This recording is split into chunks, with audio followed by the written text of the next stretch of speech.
Hello, everyone. I am so excited that we are streaming live. We are streaming live for the first time, and this is an incredible opportunity on the Holistic Sister Circle. So today we have Surura with us. She is a mom, functional wellness coach, and traveler. She helps busy women achieve vibrant skin without creams or pills.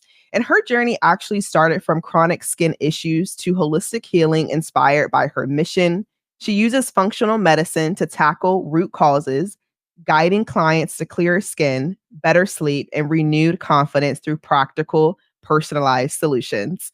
I am so excited to have you here on the Holistic Sister Circle. Welcome. Thank you so much. I really appreciate you taking your time and inviting me. Absolutely. You are welcome.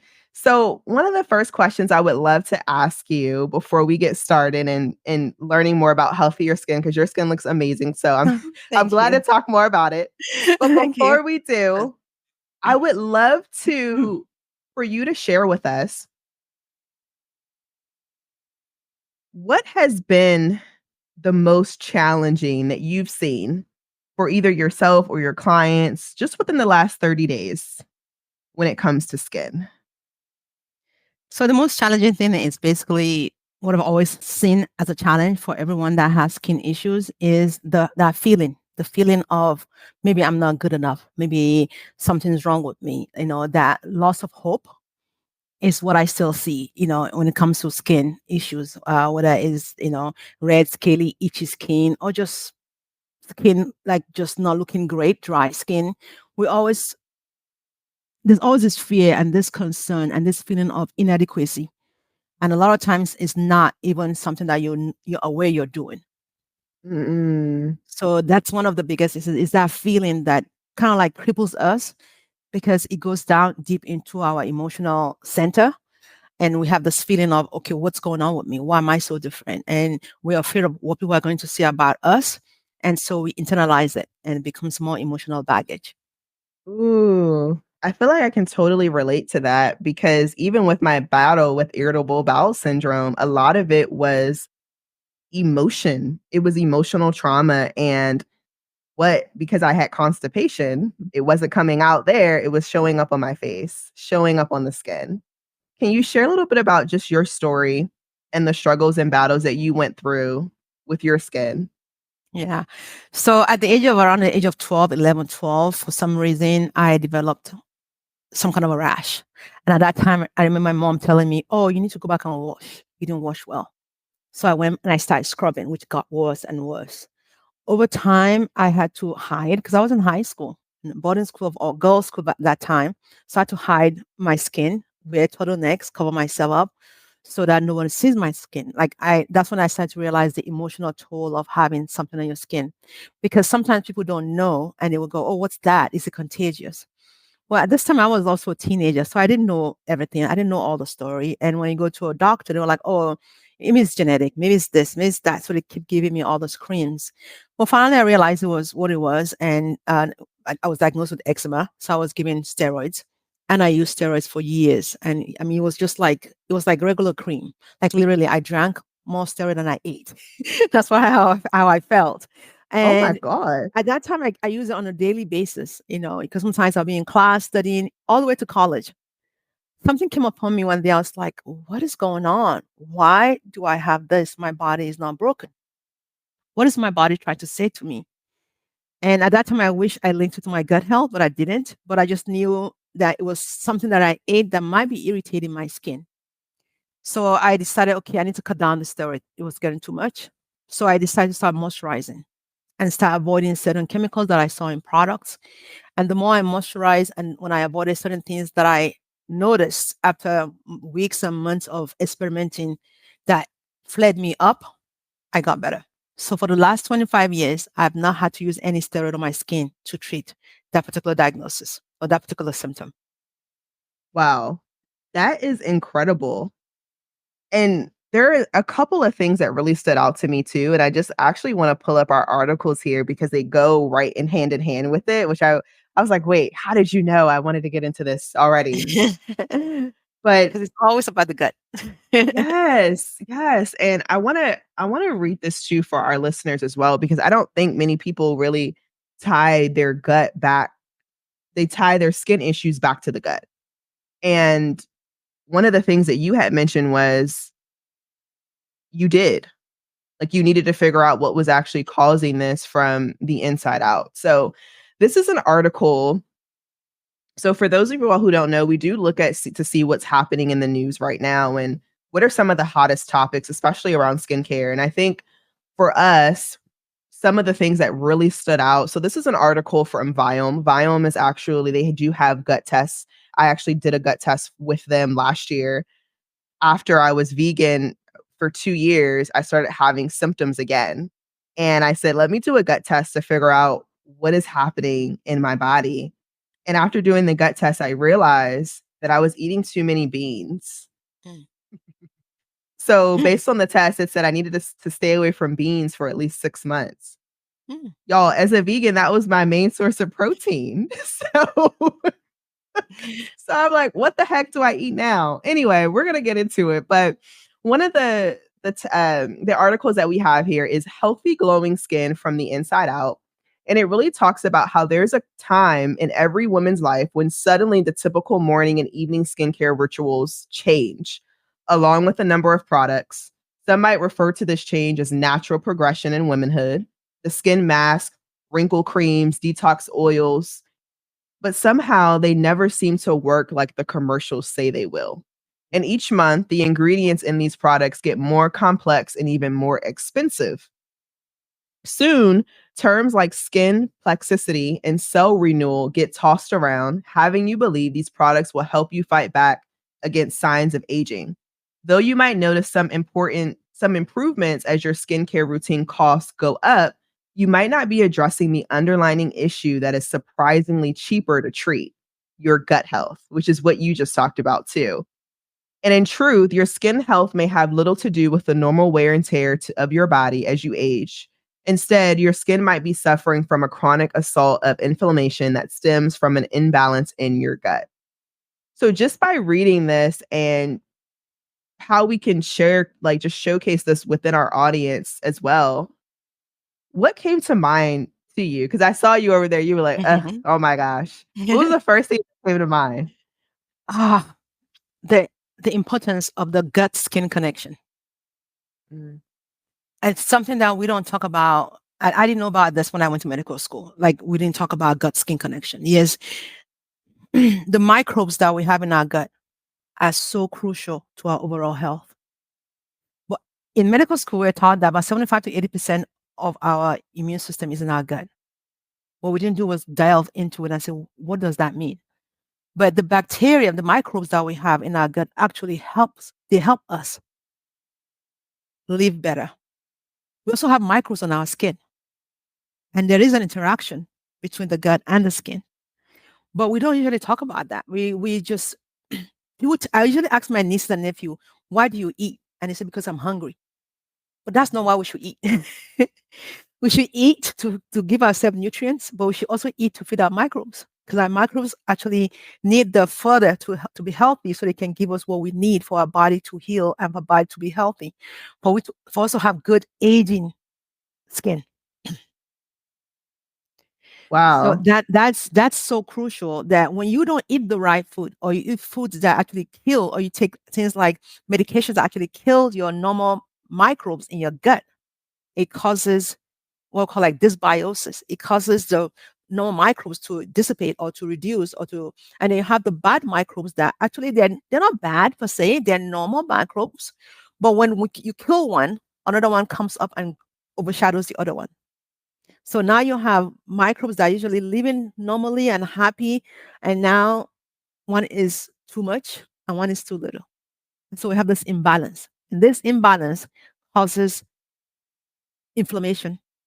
And this inflammation then causes skin issues and gut issues and other health issues, including mood Mm. issues. Because there's also a gut brain. There's a gut brain connection, there's a gut skin connection. That's something I think hasn't been emphasized, but it's getting better. It's getting more into the mainstream, and you're seeing it everywhere. That cream you're putting on, that expensive cream that has the facade of something is working. I'm not saying it's not working at all, but it's not permanent. It's not what your body needs. Like I've seen people in my clinic back in the days when I was in the clinic, and I'm like, "You're 94 years old. How? You look so good." And I'm like, "What do you do? What do you eat?" And they tend to eat clean. And clean for one person is not clean for the other person. When I say clean means organic, healthy. Some people do well with banana. Some people don't do well with banana. I don't do well with banana. So it's knowing what your body wants and being more aware. I've noticed that majority of us are not aware of what we put in our mouth. We just think, okay, it's edible, so let me eat it. But we need to be aware of how our body communicates back to us and says, no, I don't like this. I had that issue for years where I would eat something, and even during the eczema time when I was like, what's going on in my gut? Like, my friend was like, you need to go see a doctor. I'm like, no, I'm fine. It'll go away. Like, I just say, it's going to be okay. It's just 2 out of 10 pain. It's not that bad. But 2 becomes 3, becomes 5, becomes 6. And I was never aware of the communication that my body was speaking to me. Wow. And I love that you mentioned this too, because I was actually talking to someone yesterday and they said, well, how do you even know if your body is talking to you? And the first thing I could think of was in your case as well, maybe you have a stomach ache, Mm-hmm. maybe you have a headache, Mm-hmm. maybe you have a rash all of a Mm-hmm. sudden. Yep. Maybe maybe you have pain. There's some people who maybe you have sickle cell where you have pain in certain areas because you're dehydrated, right? Like your body has such of a interesting way of talking to you if you just listen Yes. and just observe what's happening.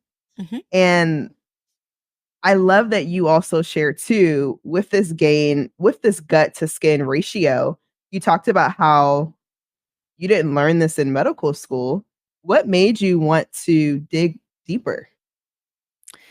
Okay. So even though I haven't had any skin rash for years, I still knew that I was allergic to certain things. So I'm very more aware because of all that, those years of having this issue to go, what is this? Oh, I have a little itch. What is that? Because I avoided getting a rash like no business. So it's like, oh, what did I eat? So I'm very aware. Like I literally keep a mental note of what I eat.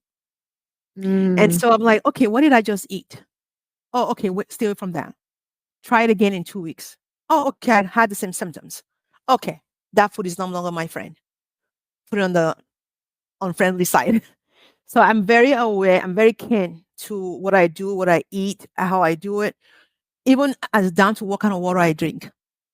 I know sometimes it can be a little bit initially, might be like, oh, that's too much. No, but you just start out slowly, honestly, because I'd rather be healthy than not. The price yeah, of being sick and the price of being more aware and learning how to take care of myself, it's not even comparable. Like that, to me, that's priceless. I want to be healthy, get up every day. I know that what I plan to do is what I get to do. Instead of halfway through the day being sick because I ate something, I did something that my body is not happy with me right. doing. And I actually do that too. I was pulling up my grocery list. So I Huh. have a shopping list, if you can see it right Yeah, I here. can see it. Yeah. And it's a staple shopping list for the Yeah. blood type O. And Oh. I know that I have to, because for me, when I had stripped and gone vegan for 2 years, and not saying that I'm not I started eating meat again. And the Mm-hmm. reason for that was because I was learning that 1, I needed more protein, and I Mm-hmm. didn't wanna just only have protein powder. And a lot of the type of protein that I needed, a lot of those, like you were saying, you learn from your body that you can't eat certain things anymore. I just couldn't eat them anymore. So I had to, like, take some different alternatives. But anyway, I started jotting down what type of foods resonate with me and which ones don't. So I Hmm. could know how to shop when I go to the grocery store. Do you have the blood group app? No. Okay, there's an What's app that? actually. So Tell me. there's, there's an app. It's called blood group type app, and it literally tells you what food is good for your blood group. Oh, this And is interesting. I got into this when I went to because I was delving into holistic medicine, going to see homeopathic doctor, acupuncturist, and I went to Nigeria and I went to see a Nigerian herbalist, and he talked to me about the blood group, and he was telling me the list of food that I shouldn't eat. My homeopathic doctor already told me, don't eat this, don't eat that. And I just smiled because I didn't tell her what was going on with my body. And she was telling me, you shouldn't eat this, you shouldn't. I'm like, oh yeah, I know when I eat coconut, this happens. And when I eat chocolate, sometimes this happens. Like I knew. And I was just Yeah. smiling. I didn't say anything because my body already told me. And when I went to see to the doctor, and he's like, yeah, you should follow your blood group. And I was like, what does that mean? So I started thinking about it. I'm like, that makes sense. You can't give the wrong blood group to the wrong blood type. So why should we eat the wrong food for my blood type? So I looked at the list and I realized some of the foods on that list, actually, when I eat them, I don't feel 100% myself. Not all of them, but a lot of them. So I do abide by a lot of like, I don't eat chicken. Me neither. It makes me feel sick. I don't eat tomatoes. Oh, so I was like, why don't you eat that? I go, because I don't need to eat it. It already says in my blood group that my body doesn't like it. So why should I eat it? I can still make sauce without tomatoes. I find a way around Right. it. And so I find a way to adjust and modify my food based on what my body likes, not what is in the market or what's on sale or, things like that. I just find a way. And I always tell my patient, like, they're like, it's too expensive. Organic is too expensive. And this is too expensive. I'm like, let me tell you how I shop. I go to the store on Wednesdays because they have double coupon, double sales. I go to this place. So I literally would take my patients and my clients through how I shop and how I buy my foods. That kind of helps me. And I find out when I buy quality foods that my body likes, I actually spend less overall. Mm-hmm. That I don't is know if you've so experienced true. that. No, I have. It's so true. And right now I'm in a phase where, because I went to a natural market in my city, and the owner of the natural market is actually a functional medicine practitioner. And she goes, well, before, because I was telling her, I was like, I need to do a detox. She was like, well, hold on. Before you do all those things, she goes, do you mind if I just do a test on you really quickly? I was like, okay. So she said, go ahead and just hold your arm out. And this was a muscle testing, but she was like, go Yes. ahead and just hold your arm out. And then she said, where are your problem areas? I said, well, right now it's really my gut. Like I'm getting constipation again. And I hadn't had this type of constipation since when I was, going through my battle with IBS. And she's like, okay, we do the muscle test. And she goes, you don't need to do a detox. She goes, what are you eating? And I said, well, I'm telling her what I'm eating. She goes, well, believe it or not, you should actually be eating a lot of lean beef for your blood type. Hmm. She's like, blood type O's actually can't even eat beans. Like, I don't even know how you've been able to eat beans for this long and haven't had any issues. Let's see if I can find this app for you. And I said, really? And she goes, yeah. I said, well, you know what? That makes a lot of sense because there are some beans that I couldn't eat anyways. So what I was doing was I was eating a lot of like chickpeas and lentils and like black beans and things like that. But like pinto beans I couldn't do well with. And there were all the other beans I couldn't do well with. So she goes, well, yeah, well, that's because just in general, your body just doesn't handle them well. So she says, cut back on those things. And then she gave me a book that specifically talks about how to eat for your blood type. And as I'm reading this book, I'm like, oh my gosh, this makes so much sense. Like I can't eat dairy. I haven't been able to eat dairy in years. I can't have chicken, like all these different things that were causing me issues. It now makes sense as to why I can eat it and why other people can, or like vice versa. So I can see the correlation there for sure.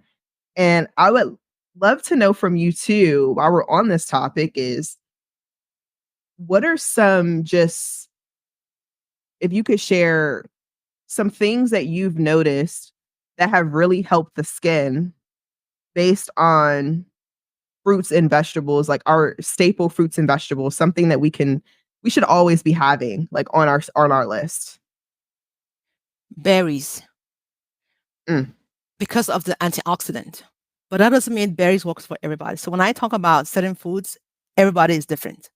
I have family members that are allergic to strawberries. So, but berries in general, like the blueberries and the raspberry and the blackberries, they are packed with antioxidants, so they're very good for the skin.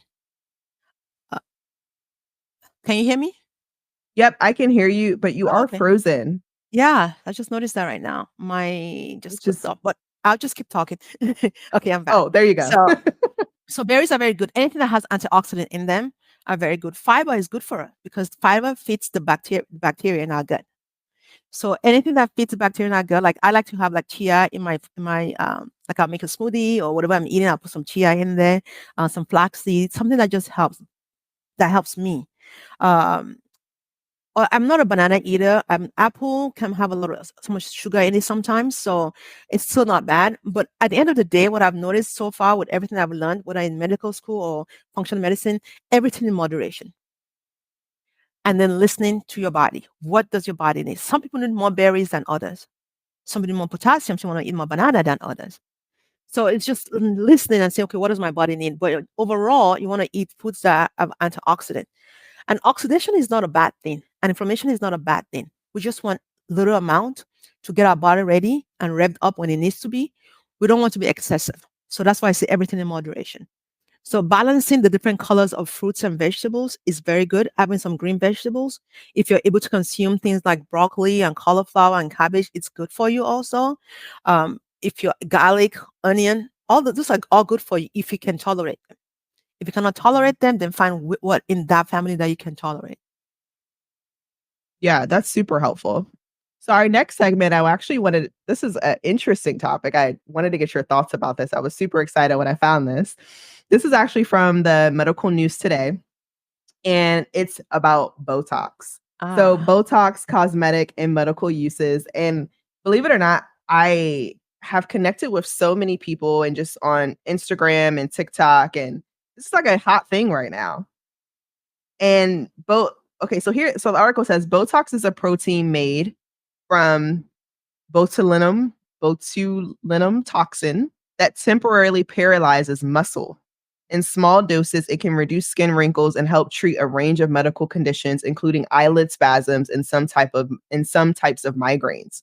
Mhm. Botox is a toxin, but when doctors use it correctly and in small doses, it can have benefits. It has both cosmetic and medical uses. As a cosmetic treatment, Botox injections can reduce the appearance of skin wrinkles. The Food and Drug Administration has approved it as a treatment for various health issues, including eyelid spasms, excessive sweating, some bladder disorders, and migraines. And the reason I wanted your opinion on this in particular is because I have my own thoughts about Botox. I do. But I remember when I was in yoga teacher training, and one of the ladies that was in my group, we were talking about Botox, and she had said that she gets Botox done like on her eyelid. But what I noticed with her eye was it was really low, Mm. one of her eyes. And I said, "Well, like what happened?" And she goes, "For whatever reason, my body it just didn't take it well." So that skin that I had there, it began to essentially like collapse within my eye. And now I have to see if I can get it fixed. And I have to go back and see if they can fix it to essentially lift my eye and that extra skin. So I wanted to bring this to your attention because I wanted to know, what are your thoughts on Botox? Is it something that you feel like people should be getting? Yeah, just what is it? Tell So us. Botox is preferential. Who wants it? And if as long as they understand the side effects of it, it does have side effects. Yeah, it's a botulinum toxin, so it's a toxin, but it's diluted to such a small amount that it does not cause a lot of side effects, but at the same time, it has some side effects. So I'm wondering what she had was something called ptosis. So sometimes when there's too certain amount, in some area, we just make the eye droop. And what they do is a lot of times I would say because I've done Botox before, is in kind of like dilute it down or dissolve it off, take it off, and decrease it so that the eyelid can go back to normal. And as long as she lets Mm, them know, they can fix the problem. It's always fixable. Like I never do anything that I cannot fix. Even when I do fillers, I make sure that it's something I can take care of if I needed to. I've seen a lot of people that have used it for migraine. As a migraine sufferer, I know how bad it can be, and some people it helps them. It's a lifesaver for them. Some people have used it for they use for urinary tract infection. No, sorry, urinary kind of like a prolapse. They use in the bladder area. They use for the bladder. It works for some people. Some people use it for. They have different approval from the FDA that is used for. It does have its side effects. It's still a toxin, so some people might not do well with it because their body rejects it. okay. So as I said, everybody is N of one. It's not like I try not to generalize for everyone because everyone is different. So if you try Right. it out, like you test it out and it doesn't work for you or you have an issue with it, then stop it. When it comes to using Botox, I understand we want to look younger. And some people, yes, their wrinkles is a lot more advanced than others at a very young age, or has also to do with ethnicity. However, I always say look at the gut first. So that was when I was all in conventional medicine. Yeah, I did Botox. I did Botox people all the time, and I helped them out. They look better. They feel better. So emotionally, they were better. But now in functional medicine, I was like, hold up, what else can we do? Why at the age of 50 or 60 are you getting wrinkles? What is going on with your gut? What do I need to what can I guide you, teach you to do? Are you sleeping better? Are you well hydrated? Because a lot of people are coming to the clinic and want Botox, and I look at them, I'm like, your skin is dry. You're so dehydrated Mm, inside and out. And they might be drinking a lot of water, but they might have cellular dehydration. So I suggested them what to do and how to support their body to absorb the water. Because if you think about it, from biology in high school, if you have a cell and it's not and you have it it's not isotonic, outside is a lot more salty, and everything just comes out and it shrinks. So I always look at the skin that way and say, okay, what's going on? So is it just something that you need a Botox for, or is it something that we can do from the inside out? So I always tell people if they want Botox, go ahead. I just give them the side effects, the potential effects of it, and how they have to come back every 3 to 6 months, sometimes up to a year if they're lucky to redo it again, compared to revamping their lifestyle, their nutrition, their gut health, and that might be more permanent. I And see. sometimes people do both, but it's all about education. Right. No, that's super helpful. Well, this was amazing. I'm so glad we got an opportunity to do this. Now, if anyone would like to connect with you further, can you just share with us what that process looks like? Yeah, so I have my website is the holisticskincoach.com. They can reach me on that. I have a Facebook account, which is Sururat the Holistic Skin Coach. They can reach me that way. Trying to see what other way. I'm also on Instagram, but Instagram is holistic_skin_coach. So they can also reach me on Instagram. And I'm all about Amazing. skin. Yes. Well, thank you so much. This has been super incredible. And You're so yeah, welcome. Thank you very much for inviting me. I appreciate you. you're welcome. Queen, thank you so much for tuning in. It truly warms our heart that you're taking the time out of your day to connect with us. If you'd like to connect with our guests further, you can find their information located in the description section of this episode. And if you found this episode helpful, share with another queen. And don't forget to connect with the Holistic Sister Circle on Instagram and Facebook. And until next week, stay blessed. Mwah.